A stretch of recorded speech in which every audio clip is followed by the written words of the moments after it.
Back at it today with another video, as today we're going to be looking at baseball's top 10 relievers. Now this wasn't an easy list to make, in fact it was probably the hardest. There are a lot more than 10 great relievers in baseball today, so I'm going to probably miss out on a lot of players you may have expected to make the list. So at the end of the video I'm going to go over quite a few honorable mentions. But anyways, with that in mind, let's get into the rankings. Getting things started off at number 10, I have Raisel Iglesias of the Atlanta Braves. Iglesias has been one of the best relievers in baseball for a pretty long time now. And last year he continued to pitch very well, as in 62 innings he posted a 2.47 ERA to go along with 17 saves, 78 strikeouts, and a .97 whip. And at the trade deadline last year, Iglesias was traded over from the Angels to the Braves. And being on one of the best teams in the National League, I think Iglesias is going to get plenty of save opportunities. And as I just mentioned, Iglesias has been one of the best closers in baseball throughout his career, as in 6 of his 8 big league seasons he's posted a sub 2.75 ERA. And last year he continued to pitch very well, so I think he's going to be a great reliever for Atlanta going forward.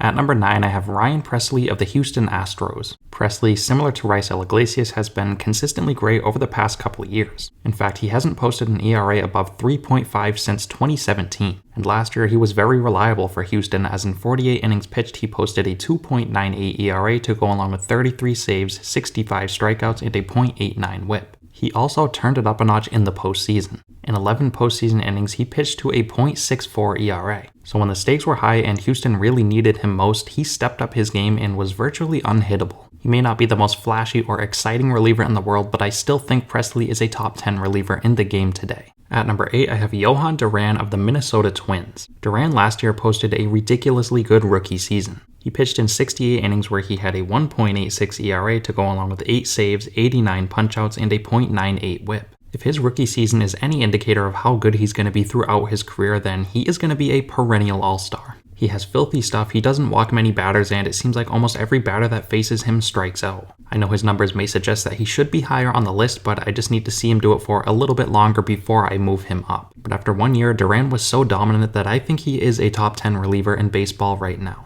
At number 7, I have Ryan Helsley of the St. Louis Cardinals. Helsley last year may have very well been the best reliever in all of baseball. In 65 innings, he posted a 1.25 ERA to go along with 19 saves, 94 punchouts, and a .74 whip. And I know a lot of people are going to be coming at me saying that he should be ranked a lot higher, and I wish I could, but last year was really his only dominant season. He needs to prove it and show that he's this type of player for another year at least before I put him in the top 5. I don't want to ramble on about why I didn't put him higher. I mean, he's ranked at number 7 for a reason. He is dominant. If he pitches anywhere as close to as good as he did this year, then he could squeeze himself into the top 3 next year. Helsley is all around a really good reliever, and I have him coming in at number 7.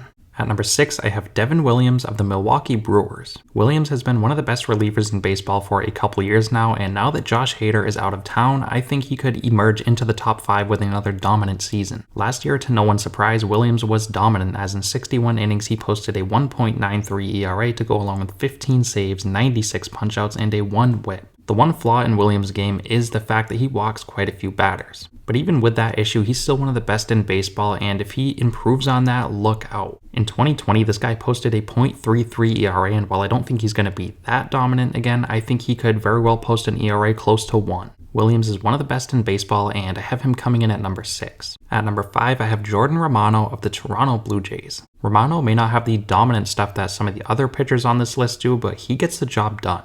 Last year, in 64 innings, he posted a 2.11 ERA to go along with 36 saves, 73 punchouts, and a 1.02 whip. Romano's been one of the best in baseball for a couple years now, as in 2021, he posted a 2.14 ERA, and in 2020, he had a 1.23 ERA. So like I just said, he may not be as dominant as some of the relievers I even ranked below him, but he's been doing it for a couple years now.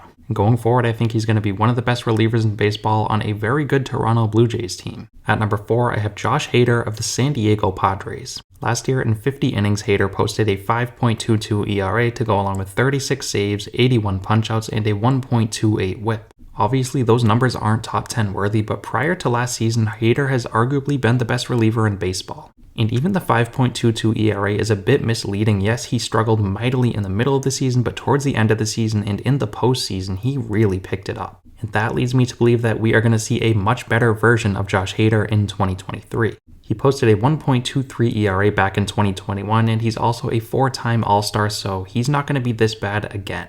Hader is still a top 5 reliever in baseball in my opinion even after the bad year last season, and if he has another dominant season he could even be the best. At number 3, I have Liam Hendriks of the Chicago White Sox. For Hendriks' lofty standards, last year wasn't his best. In 58 innings, he posted a 2.81 ERA to go along with 37 saves, 85 punchouts, and a 1.04 whip. I think next year Hendriks will bounce back, and I think we're going to see a much better version of him.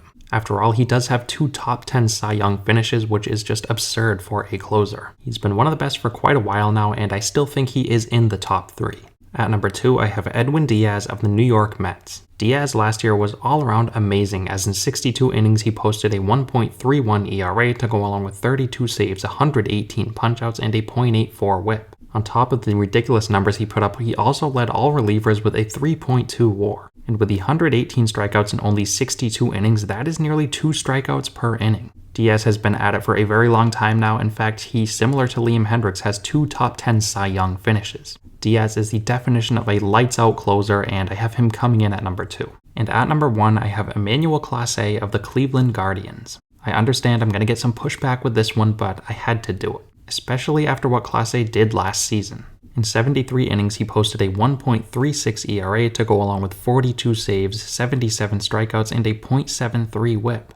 And this isn't the first season in which Clase has looked this dominant, as in 2021 he posted a 1.29 ERA. And those past 2 seasons in which Clase has posted a sub 1.4 ERA are really his only 2 full seasons. Clase is still only 24 years old, and it's crazy to think that he can even get better going forward as he enters his prime. Clase is as filthy as it gets. I am all in on him, and I have him as today's best reliever. And as promised, a few honorable mentions are Evan Phillips, Alexis Diaz, Camilo Doval, Daniel Bard, Scott Barlow, David Bednar, and Felix Bautista. But anyways, that's going to wrap today's video up. Let me know what you guys think down below. Thank you so much for watching, and I'll see you next time.